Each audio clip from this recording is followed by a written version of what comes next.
அப்பனா இருந்தாலும் நீ செஞ்சது தப்புத்தான்னு சொல்கிற பொண்ணும், அண்ணன் இறந்ததுக்கப்புறம் அன்னைக்கு சப்போர்ட் பண்ணுற நாத்தனார். இதெல்லாம் ஒரு வரம் தாங்க. வாங்க கதைக்குள்ளே போவோம். என்ன நடந்துச்சுன்னு பார்க்கலாம். என் பெயர் கார்த்திகா. எனக்கு திருமணமாகி 5 ஆண்டுகள் ஆகிறது. கணவன் பெயர் ராகவன். எனக்கு 2 குழந்தைகள் உள்ளனர். ஒரு குழந்தைக்கு 3 வயது ஆகிறது. மற்றொரு குழந்தைக்கு 2 வயது ஆகிறது. எங்கள் திருமணம் வீட்டில் பார்த்து செய்து வைத்த திருமணம்தான். என் கணவருக்கு ஒரு தங்கை இருந்தாள். இப்பொழுது அவள் திருமணமாகி சென்று விட்டாள். கணவருக்கு அப்பா மட்டும்தான் இருந்தார். அம்மா 2 வருடங்களுக்கு முன்பே இறந்து விட்டார். என்னை பெண் பார்க்க வரும்பொழுது மாமனாருக்கும் மாமியாருக்கும் என்னை பிடிக்கவில்லை. காரணம், நாங்கள் மிகவும் ஏழ்மையாக இருந்தோம். அது மட்டும் இல்லாமல் எனக்கு அம்மா இல்லை, அப்பா மட்டுமே. எங்களை படிக்க வைத்து நல்ல முறையில் வளர்த்திருந்தார். எனக்கு ஒரு அண்ணன் இருந்தான். அவன் எனக்கு முன்பே திருமணம் செய்து கொண்டு மனைவியுடன் தனியாக சென்று விட்டான். என்னை பெண் பார்க்க வரும்பொழுது இவர்களால் அதிக வரதட்சணை கொடுக்க முடியாது என்று மாமியாரும் மாமனாரும் நினைத்து வேண்டாம் என்று கூறி சென்றனர். ஆனால் என் கணவருக்கு என்னை மிகவும் பிடித்து போனது. அதனால் அவர் பிடிவாதமாக நின்று அவர்களை சம்மதிக்க வைத்து என்னை திருமணம் செய்து கொண்டார். எனது அப்பாவும் நாங்கள் குடியிருந்த வீட்டை விட்டு அவர்கள் எதிர்பார்த்த வரதட்சணையை கொடுத்தார். ஆனாலும் மாமியாரும் மாமனாரும் என் மேல் கோபத்தில் இருந்தனர். நாட்கள் செல்ல செல்ல என் மேல் கோபம் தீர்ந்து என் மாமியார் மட்டும் அன்பாக நடந்து கொண்டார். துரதிர்ஷ்டவசமாக மாமியார் நான் கல்யாணமான 3 வருடத்திலேயே இறந்து விட்டார். ஆனால் மாமனாரின் மனம் மாறவில்லை. மாமனார் ஒரு அரசாங்க உத்தியோகத்தில் பெரிய பதவியிலிருந்து ஓய்வு பெற்றவர். நிறைய சொத்துக்களை வாங்கி குவித்திருந்தார். ஆனால் அதை அனைத்தும் தன் பெயரிலேயே வைத்திருந்தார். எனது கணவர் ராகவன் ஒரு தனியார் நிறுவனத்தில் தலைமை பொறுப்பில் உள்ளார். கணவன் மிகவும் அன்பாக பார்த்து கொண்டார். எங்களின் அன்புக்கு அடையாளமாக 2 ஆண் குழந்தைகள் பிறந்தன. கணவரின் சம்பளத்தில் எங்கள் செலவுகள் போக சிறியதாக சேமித்து வைத்திருந்தோம். வாழ்க்கை மிகவும் சந்தோஷமாக சென்றது. ஆனால் அந்த சந்தோஷம் சில வருடங்கள் கூட நீடிக்கவில்லை. அந்த வருடத்தில் எனது அப்பா மாரடைப்பால் இறந்து போனார். அப்பாவின் மரணத்துக்கு கூட என் அண்ணன் வரவில்லை. நானே அனைத்து காரியங்களையும் நல்லபடியாக செய்து முடித்தேன். இது போதாதென்று எனது கணவருக்கும் ஒரு குணப்படுத்த முடியாத வியாதி வந்து சேர்ந்தது. எங்களின் சேமிப்பு அனைத்தும் அவரின் மருந்திற்கே செலவாகிவிட்டது. நாளடைவில் அவர் உடல்நிலை மிகவும் மோசமடைந்து இறந்து போனார். இதை என்னால் தாங்கிக் கொள்ளவே முடியவில்லை. ஒட்டுமொத்த சந்தோஷமும் அவரோடு புதைந்து போனது. குழந்தைகளுடைய எதிர்காலத்தையும் என்னுடைய எதிர்காலத்தையும் நினைத்து வேதனையில் கதறி அழுதேன். வாழ்க்கையில் அனைத்து சந்தோஷங்களையும் கொடுத்து திடீரென பிடுங்கிக் கொண்ட கடவுளின் மேல் எனக்கு மிகவும் கோபம் வந்தது. அவர் இல்லாத வாழ்க்கையை நினைத்து கூட என்னால் பார்க்க முடியவில்லை. நானும் தற்கொலை செய்து கொள்ளலாம் என்றால் எனது பிள்ளைகளின் நிலைமை என்னவாகும் என யோசித்து அவர்களுக்காக வாழ்க்கையை வாழ தீர்மானித்தேன். எனது கணவரின் இறப்பிற்கு அவரின் தங்கை வரவில்லை. ஏனெனில் தங்கைக்கு 2-3 நாட்களில் குழந்தை பிறப்பதாக இருந்தது. அவளும் கணவரைப் போலவே நல்ல குணம் உள்ளவளாக இருந்தாள். அடிக்கடி தொலைபேசியில் நலம் விசாரிப்பாள். துக்கத்துக்கு வந்த உறவினர்கள் மருமகளை என்ன செய்வது என்று கேட்க, மாமனாரோ நான் இருக்கும் வரை நான் வைத்து பார்த்து கொள்கிறேன் என சொல்ல, உறவினர்களோ அவரை பாராட்டிவிட்டு சென்றனர். என்னிடமும் இதுபோல மாமனார் கிடைப்பதற்கு நீ கொடுத்து வைத்திருக்க வேண்டும் என்று கூறிவிட்டு சென்றனர். இது சற்று எனக்கு ஆறுதலாக இருந்தது. தனது பேர குழந்தைகளுக்காக அவரை ஏதாவது வழிகாட்டுவார் என சந்தோஷம் அடைந்தேன். இப்படியே 2 மாதங்கள் கடந்து சென்றது. உறவினர்கள் சிலர் என்னை மறுமணம் செய்ய அறிவுறுத்தினர். ஆனால் நானோ அவர் இருந்த இடத்தில் வேறு ஒருவரை என்னால் நினைத்து கூட பார்க்க முடியாது. இனி இருக்கும் வாழ்க்கையை எனது பிள்ளைகளுக்காக வாழப்போகிறேன் என்று கூறிவிட்டேன். மாமனாருக்கு தொந்தரவு செய்யாமல் நான் வேலைக்கு செல்லலாம் என தீர்மானித்தேன். ஆனால் குழந்தைகள் இருவரும் மிகவும் சிறுவர்களாக இருந்தனர். அவர்களின் பாதுகாப்பை கருத்தில் கொண்டு வேலைக்கு செல்லும் திட்டத்தை கைவிட்டேன். மாமனார் பார்த்து கொள்வார் என்று விட்டுவிட்டேன். சொன்னது போலவே குடும்ப செலவுகள் அனைத்தையும் மாமனார் பார்த்து கொண்டார். வீட்டினில் என்ன பொருள் தேவைப்படுகிறதோ அதை அனைத்தையும் வாங்கி தந்தார். கணவர் இருக்கும் பொழுதெல்லாம் என்னுடன் அவர் அதிகமாக பேச மாட்டார்.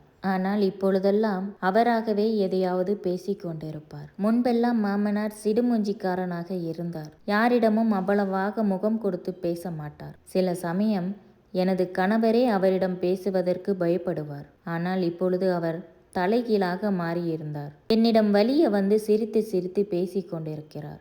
எனக்கே ஆச்சரியமாக இருந்தது. ஒரு நாள் நான் குளித்துவிட்டு எனது அறையில் உடை மாற்றிக் கொண்டிருந்தேன். திடீரென உள்ளே நுழைந்த மாமனார், எனக்கு தலைவலியாக உள்ளது, ஒரு காஃபி வேண்டும் என்று கூறிவிட்டு சென்றார். எனக்கு அதிர்ச்சியாக இருந்தது. இதுபோல அவர் என்றுமே நடந்து கொண்டதில்லை. எனது அறைக்கும் எப்பொழுதும் அவர் வந்ததில்லை. ஆனால் இப்பொழுது அவர் வித்தியாசமாக நடந்து கொள்கிறார் என தோன்றியது. நானும் தெரியாமல் வந்திருப்பார் என விட்டுவிட்டேன். ஆனால் அவரது நடவடிக்கைகள் மிகவும் மாறியிருந்தது. என்னிடம் வித்தியாசமாக 2 அர்த்தங்களில் பேசத் தொடங்கினார். சில சமயம் எனது கன்னத்தை கிள்ளுவது, கையை பிடிப்பது என்று நடந்து கொண்டார். இது எனக்கு அதிர்ச்சி ஒரு புறம் இருந்தாலும் வேதனையாக இருந்தது. இவர் எந்த எண்ணத்தில் இதுபோல் பழகுகிறார் என்று என்னால் புரிந்து கொள்ள முடியவில்லை. இது அன்பின் வெளிப்பாடா அல்லது வேறு ஏதாவது உள்ளர்த்தங்கள் இருக்குமா என்று யோசிக்கத் தொடங்கினேன். சில நாட்களிலேயே அவரின் எண்ணங்கள் அவர் வாயாலேயே வெளிவந்தது. ஒரு நாள் என்னை அழைத்து எனது மாமனார் என்னை அமர வைத்து சில விஷயங்களை கூறினார். நானும் மனைவி இல்லாமல் கஷ்டப்படுகிறேன், நீயும் கணவன் இல்லாமல் கஷ்டப்படுகிறாய் என்றார். ஆரம்பத்தில் எனக்கு ஒன்றும் புரியவில்லை. பின்பு அவராகவே தொடர்ந்தார். நாம் இருவரும் நமக்குள் உதவி செய்து கொள்வோம். இது யாருக்கும் தெரிய வேண்டாம். நாமும் பாதுகாப்பாகவும் இருக்கலாம், சந்தோஷமாகவும் இருக்கலாம் என்றார். எனக்கு என்ன சொல்வதென்றே தெரியவில்லை. அந்த கணம் அழுகை பீறிட்டு வந்தது.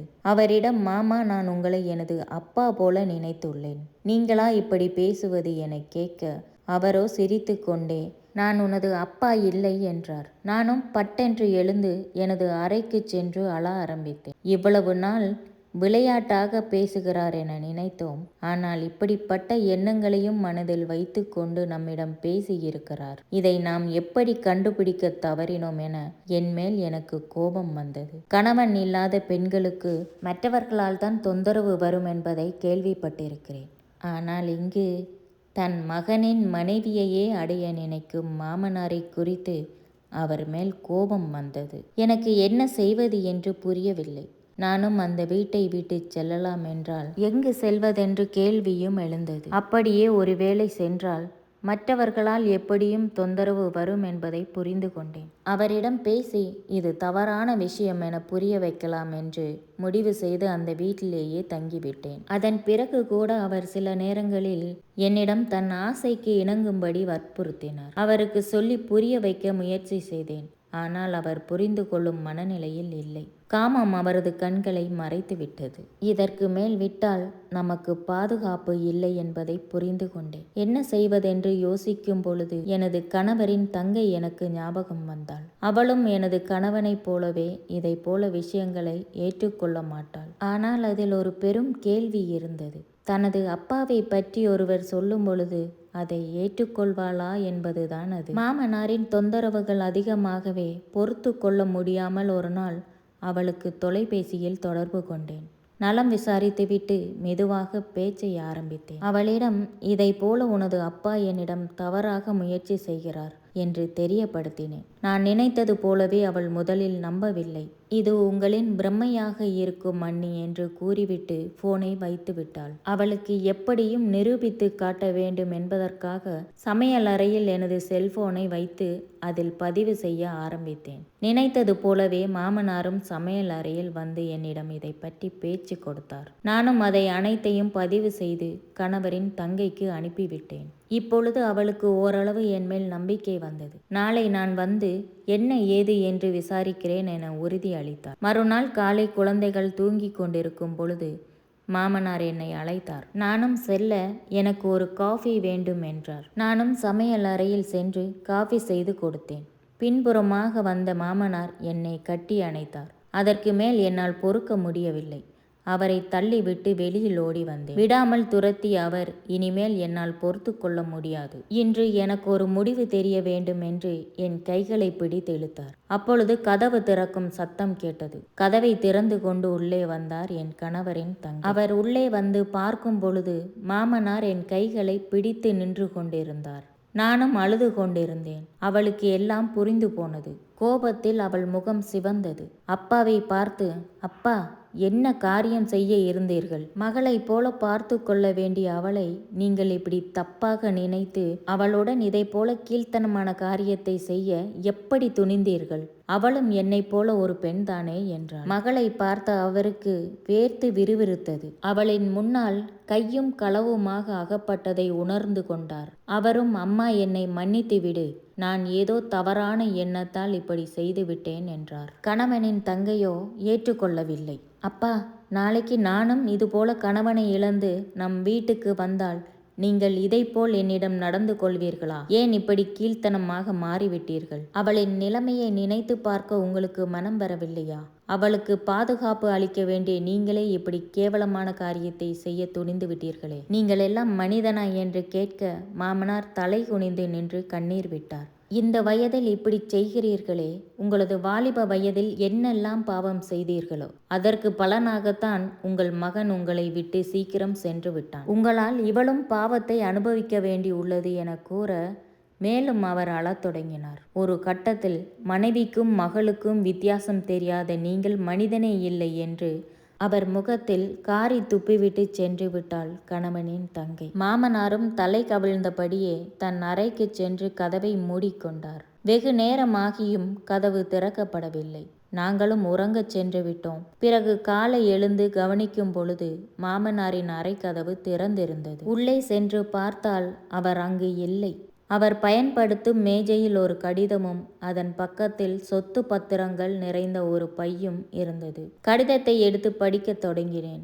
அதில், மருமகளுக்கு நான் உன்னிடம் மன்னிப்பு கேட்க தகுதியற்றவன். உனது நிலையிலிருந்து யோசிக்க நான் தவறிவிட்டேன். காமம் எனது கண்களை மறைத்துவிட்டது.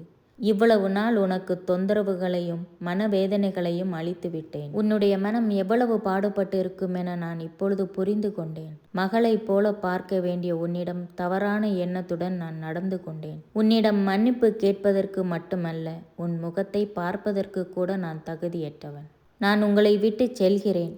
என்னை தேட வேண்டாம். இனி வரும் காலங்களை ஆன்மீக வழியில் செலவழிக்கலாம் என முடிவு செய்துவிட்டேன். உனக்கு செய்த பாவத்துக்கு பிராச்சித்தமாக முறைப்படி எனது மகனுக்காக நான் செய்ய வேண்டிய கடமைக்காகவும் என் மேல் உள்ள அனைத்து சொத்துக்களையும் உன் பேரிலும் குழந்தைகள் பெயரிலும் எழுதியுள்ளேன். எனது மகளுக்கு சேர வேண்டிய சொத்துக்களையும் தனியாக எழுதி வைத்துள்ளேன். இதை வைத்து கொண்டு குழந்தைகளை நல்லபடியாக வளர்க்கவும் உனக்கு விருப்பம் இருந்தால் உனக்கு ஏற்றவனாக பார்த்து மறுமணம் செய்து கொள்.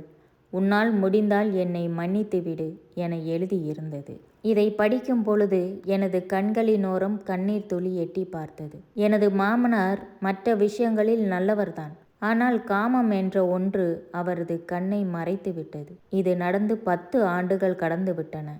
இப்பொழுதும் கடவுளிடம் பிரார்த்திக்கும் பொழுது அவர் எங்கிருந்தாலும் நலமுடன் இருக்க வேண்டும் என்றே பிரார்த்திக்கிறேன். ஏனென்றால் அவர் கொடுத்த சொத்தில்தான் இப்பொழுது எங்களது குடும்பம் சென்று கொண்டிருக்கிறது. அந்த நன்றி கடனுக்காக அவருக்காக பிரார்த்திப்பதில் எந்த தவறும் இல்லை என்று நினைக்கிறேன். என்னோட கதைகளை பார்த்துட்டு எனக்கு கமெண்ட்ஸ் பண்ணிட்டு என்னை சப்போர்ட் பண்ணிட்டு இருக்க என்னோட சப்ஸ்கிரைபர் லித்விக் சாமி அவர்களுக்கு மிக்க நன்றி. இந்த கதையோட கருத்துக்களை பற்றி கமெண்ட்ஸில் சொல்லுங்கள். அதுக்கு முன்னாடி நம்ம சேனலை சப்ஸ்கிரைப் பண்ணலைன்னா சப்ஸ்கிரைப் பண்ணி பக்கத்தில் இருக்க பெல் பட்டனை ப்ரெஸ் பண்ணுங்கள். மீண்டும் ஒரு நல்ல கதையோடு உங்களை சந்திக்கிறேன். என்றும் உங்கள் சுலோ. பாய்.